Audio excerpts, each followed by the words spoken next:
I like to keep it civil, especially on the Lions side, because, hey, we got to admit it. The Packers played a good game. You had a great article summarizing kind of the matchups and what you thought were the advantages between the Packers and the Lions leading up to that game.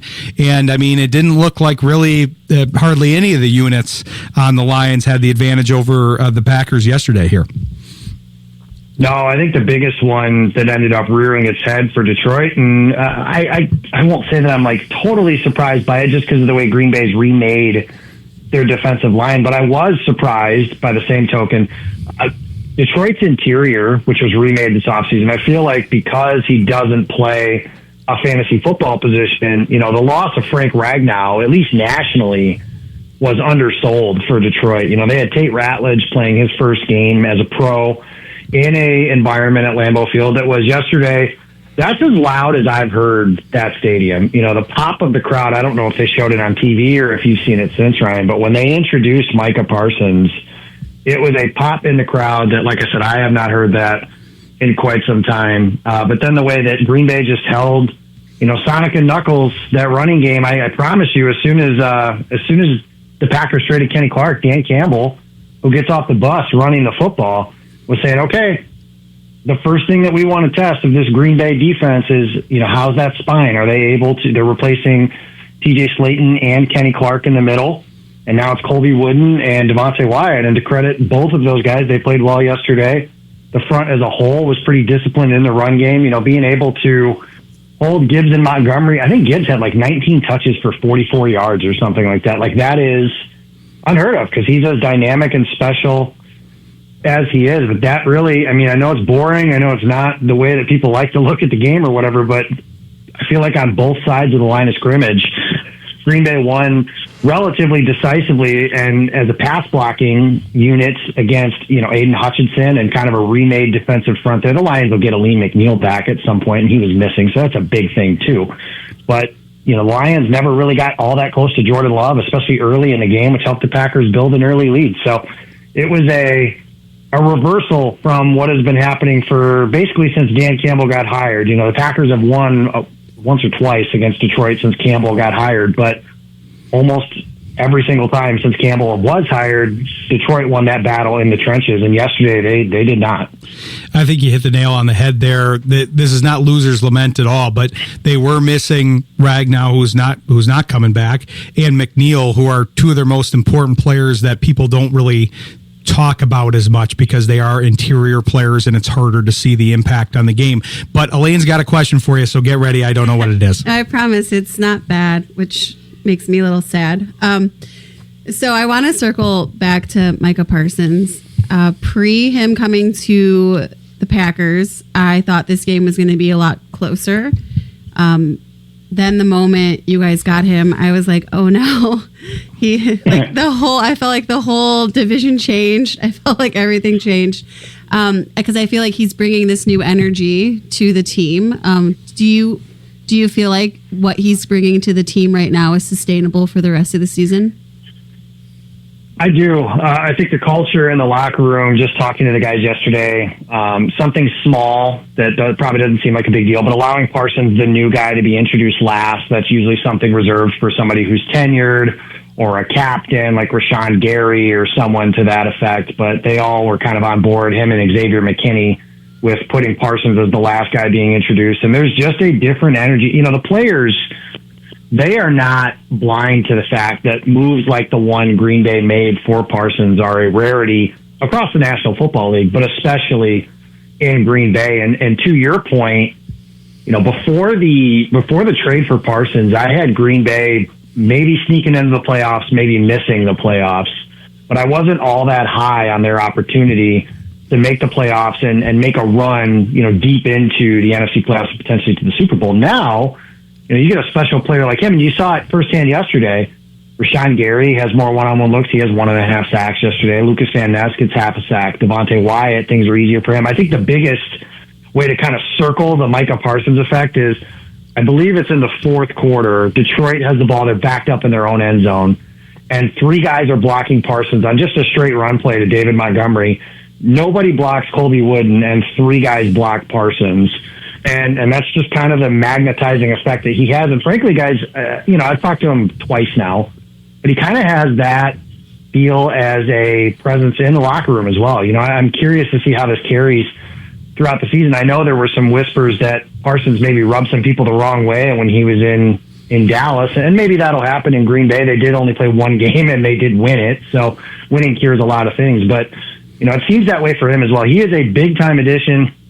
Before the trade was made, I would have told you, just based on his age, Parsons, and his versatility, he's the best defender in the NFL because he has the ability to play linebacker. He has that ability to play on the edge and do all the things that he's able to do. So I'm curious to see what that looks like for him moving forward. But yeah, it is a big addition to Green Bay, and I do think that it will be sustainable. We'll find out very quickly on Thursday night. So that's another big test for this Packers team. Now, from my opinion, I thought that the Lions defense wasn't as disciplined as they could have been. And I think that Green Bay kind of took advantage of that and also made sure that they stayed disciplined and didn't take, penalties that would cancel each other out. Do you feel like you kind of saw the same thing? And if so, do you feel like that's going to also set them up for a good season?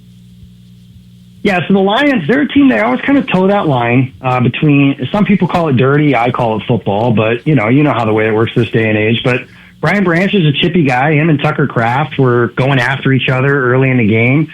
The line there is jaw, talk, do what you need to do.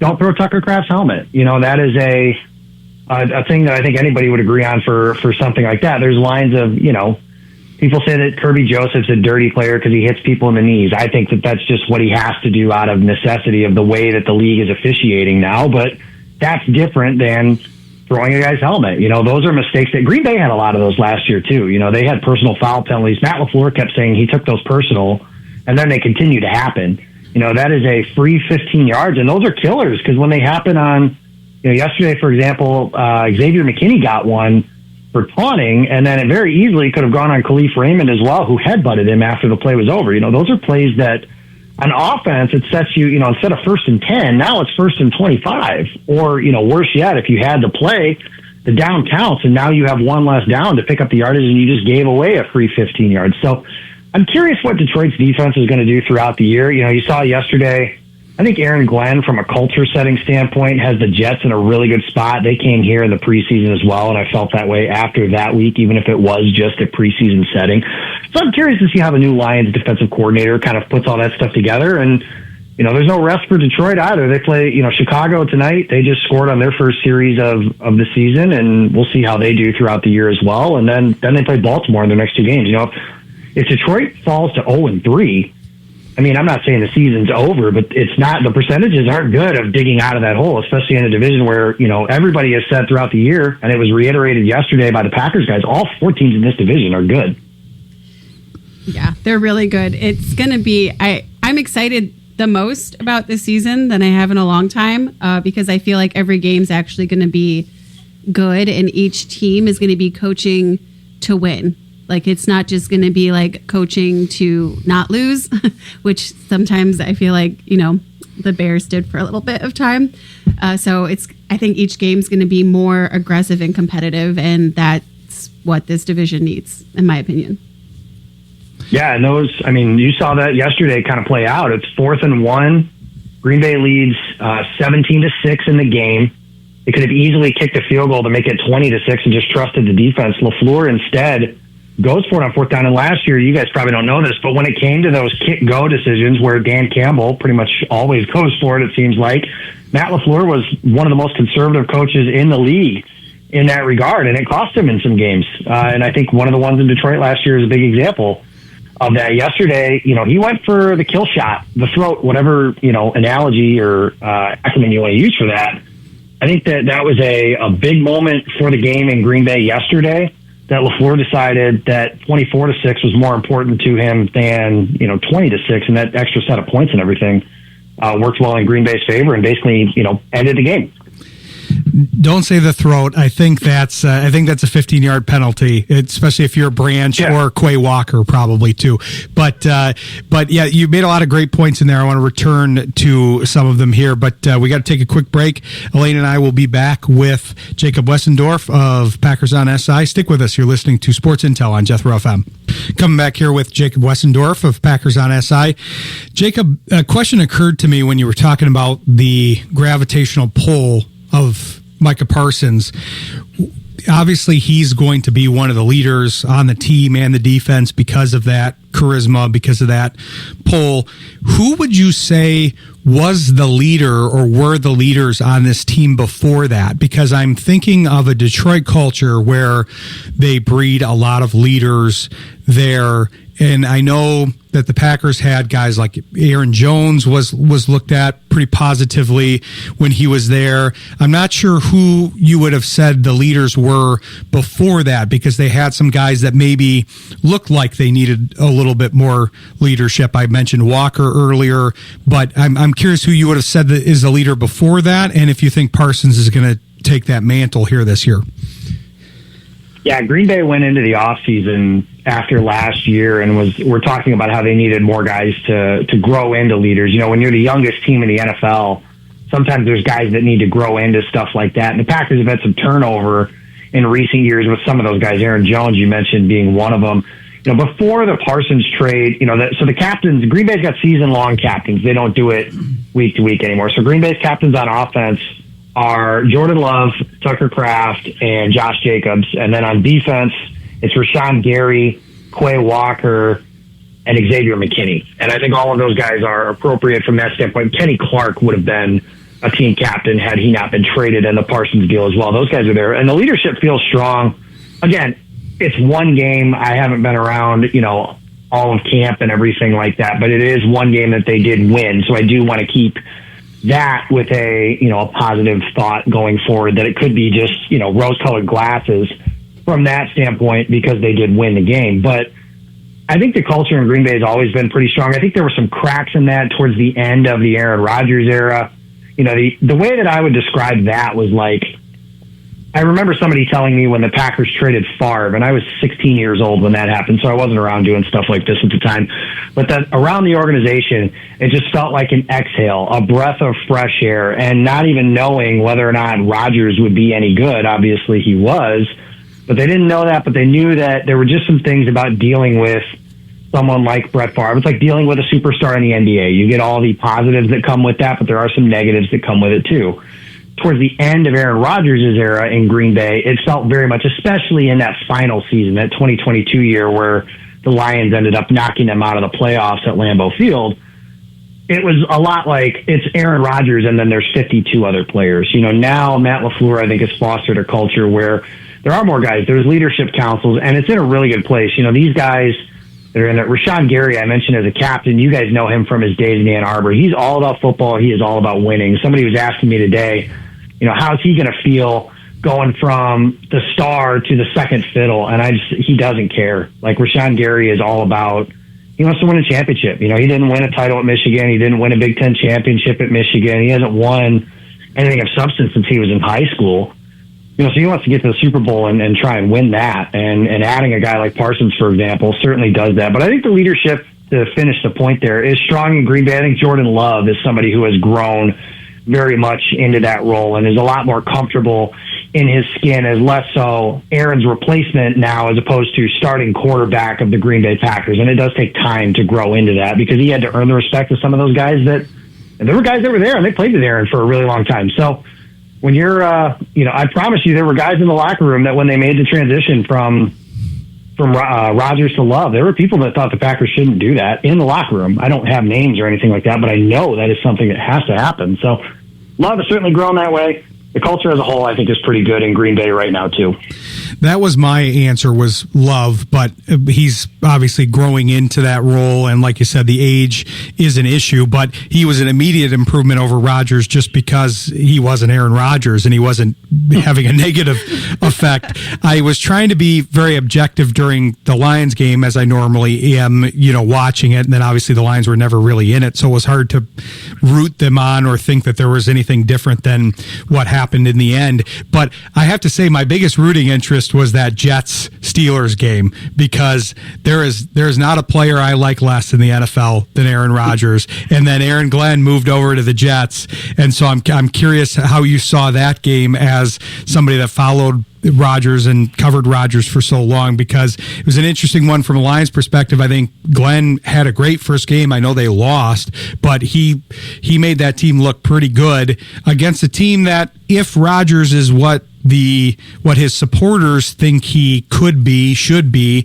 I mean, that Steelers team is close to a Super Bowl roster to me on that AFC side. And so hanging with them and producing that out of Justin Fields was great, but I really wanted them to pull out the win in the end.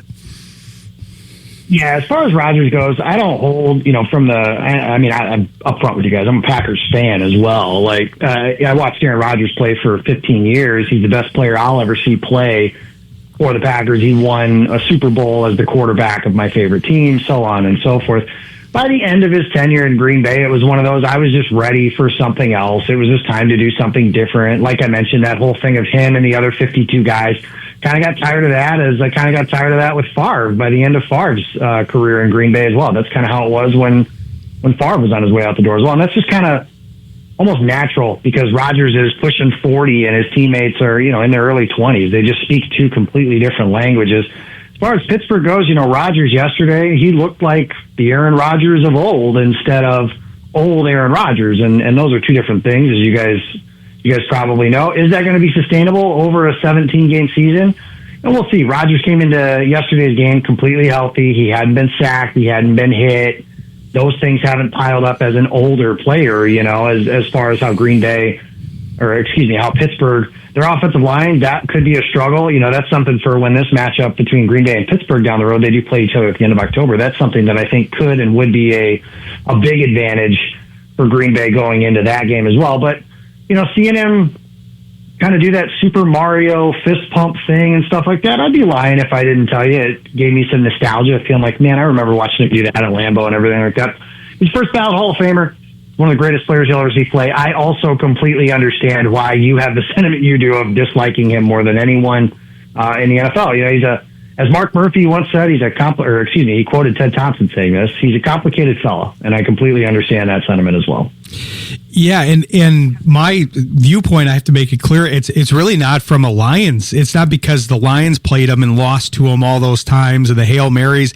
It's really just how he developed later in his career, even more from the Packers side, as far as like the lack of leadership and complaining he didn't have enough weapons. And then Love came in there and did more with the weapons than he did. Then he went and ruined the Jets culture too, because that's what I said when he moved to the Jets. I said he's either going to ruin the culture or get hurt, and then he ended up doing both. Really, it took him 2 seasons, but he did both. So I'll be curious to see what happens in Pittsburgh this year. But I think Elaine's got a question for you as well. So Ryan, before we move on, the irony is not lost on me either. That the biggest thing that set Aaron Rodgers off as being upset with Green Bay is that they did the same exact thing for him that they did that how he got his job. He was mad at Green Bay. What set him off was that they drafted Jordan Love, and that is exactly how he got his job. The irony is not lost on me there, that is the final straw for him. I was going to ask about that. Go ahead. I was gonna ask if you saw the irony in that. But then my other thing, I was gonna kind of jaw the Packers QBs here for a moment is.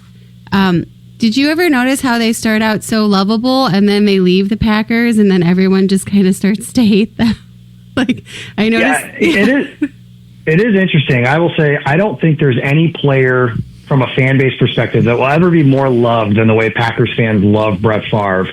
And there is a game that we were all watching in 2009 where the entire stadium boos him loudly. and then obviously, Favre's got his own issues from a potential legal perspective and all that sort of stuff. And that stuff is, scum of the earth, unforgivable kind of thing. But yeah, that was interesting. And then, the stuff I'm telling you guys right now about Jordan Love, that was the stuff we were saying in 2008, 2009, 2010 about Aaron Rodgers, of him being just a reset of the culture in Green Bay. I think it was Peter King wrote something that everything that's right about the NFL is Aaron Rodgers. Just like, and he was more talking about like who he was as a person and stuff like that. And, you know, I will say from a media perspective, not the McAfee stuff and giving quotes and everything like that, Rodgers was great. You know, anytime that you had a question about stuff, he'd explain stuff. The way that my mentor kind of explains it to me is that he writes the story for you from the perspective of he just tells you, you know, everything you need to know, breaks it down in depth. The answer is always yes if you want to speak with him and stuff like that. But yeah, it is a little interesting how they go from the lovable guy, you know, in Favre's case, he was the good old boy. In Rodgers' case, he was California cool. And then by the end, it was just like, okay, we're kind of sick of you. Will you please go away? Yeah. Well, and also, I kind of want to circle back to what you said about writing, like it writes your own story for you. I mean, as a journalist, that's so nice, isn't it, though? Like, it kind of allows you to see other parts of the game. You don't have to always just focus on what all you're going to ask the quarterback because he's just going to give you whatever and everything. Yes, and I will tell you that is something. So my first year with Packers on SI was Jordan Love's first season as a starter. And every game story was, every time Jordan Love threw an incomplete pass, we had to have a story on it. Like, that was just kind of the nature of that particular season. It is nice now that we can focus on some other stuff. You know, is Jordan Love Patrick Mahomes? No. But are we pretty sure that he's good? Yes. I think that's more than fair to say, especially at this point of his career. So I don't have to focus on, you know, there was a story I wrote in Denver in 2023 where I was like just asking, like, what if Jordan Love isn't the answer at quarterback? The Packers had lost a couple of games in a row to two pretty bad. It was Las Vegas and Denver. And that was the quarterback class of Caleb Williams and Drake May and J.J. McCarthy and all of that crew. And I was like, basically the premise of my story is if Green Bay were to stink bad enough that year, would they be willing to kind of pull the plug of being one and done with Love? And should they? You know, my argument that year was if Green Bay was ever in a position high enough in the draft to take Joe Alt or Marvin Harrison or one of those supporting pieces that was around the quarterbacks in that draft, is that they needed a quarterback. I do appreciate now that I don't have to write stories like that because Love is good. We're waiting to see, like, the storyline surrounding him this year is he taking the next step into one of those top quarterbacks consistently that can win the Packers a championship by playing well in the postseason and playing well in these big games. And yesterday was a really good start to that. But now we're able to focus on, you know, I got to write a story today about Rashawn Gary is a captain for the Packers. This is the first time he's been a captain since he was in high school. You know, those are the kinds of stories I like to write. As much as quarterback play and everything drives the ratings and stuff like that, it's the other guys that I'm interested kind of learning some of those stories about, because the quarterbacks, I think they get enough coverage, right? They do. And Elaine made a good point about how it is kind of like generic quotes most of the time, especially from quarterbacks. But I gleaned two things out of I have two suggestions or comments out of the Rodgers Love discussion. One is on Rodgers going on McAfee. I can't think of him going on McAfee's show without thinking of the fact that he quoted a parody tweet about how Jared Goff was undefeated in games in which he threw 4 interceptions or more, and that was a fake tweet that he then went on McAfee and decided to throw out there. So that's always funny to me. The other one is, not that I necessarily want to help opposing teams, but I think you have to use your influence with the Packers to keep Jordan Love out of South American caves. I think that's where you stop it. I will say this. I've said this when one of the best stories I've ever read about Jordan Love, Tyler Dunn wrote it, and Tyler Dunn is real popular in Chicago parts these days. But before that, he was really popular in Green Bay parts for a similar story about Rodgers and that Packers team. But he wrote a story about Jordan Love, and it just kind of detailed like all of the stuff surrounding him, his upbringing, the tragedy surrounding his father, and all of that kind of stuff. Jordan Love wrote a story himself in the Players Tribune about how that shaped him and stuff as he was getting older. I've always said if Love was to not succeed as Green Bay's quarterback, it won't be because the moment was too big for him or that he was nervous or unable to handle those things. It'll just be, you know, physical mistakes and stuff that he's made. For example, the playoff game in San Francisco 2 years ago, they didn't lose that game in San Francisco because Love was nervous. He made a physical mistake, and the quarterback coach in Green Bay, Tom Clements, who retired, always used to say that throwing late across the middle is a mortal sin. Well, Jordan Love committed a mortal sin and threw a pick. It wasn't because, you know, he made any big time mistakes from a nerve standpoint. He just made a physical mistake. That's what happened. So as far as the head on his shoulders and everything like that, again, I don't know him personally, just what I've been able to observe on the field, on the podium, side conversations and stuff like that. he's got a really good head on his shoulders. And Packer fans, I'm sure, will tell you he's a very easy person to root for.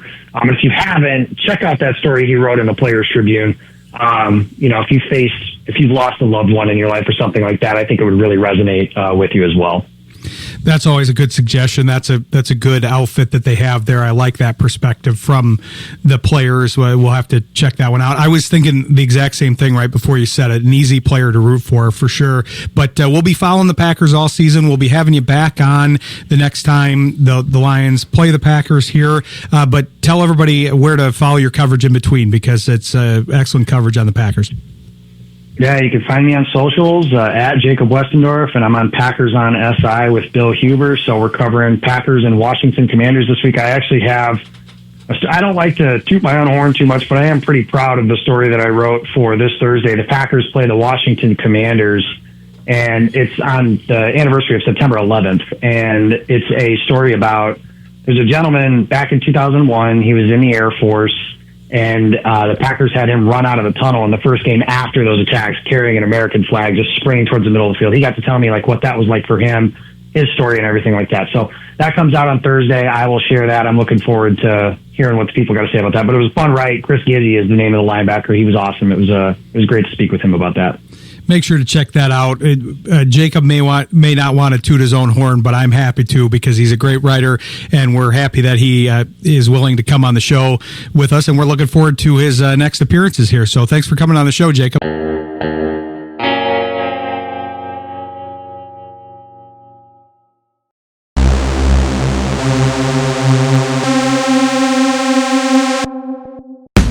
Sports Intel with Ryan Walsh is brought to you by Mary Freebed, Collectible Insurance Services, West Michigan Eye Care Associates, Eric Hull, DDS, Calder Financial Group, Grand Management, Rydan Investments, JH Realty Partners, and Encore Business Group.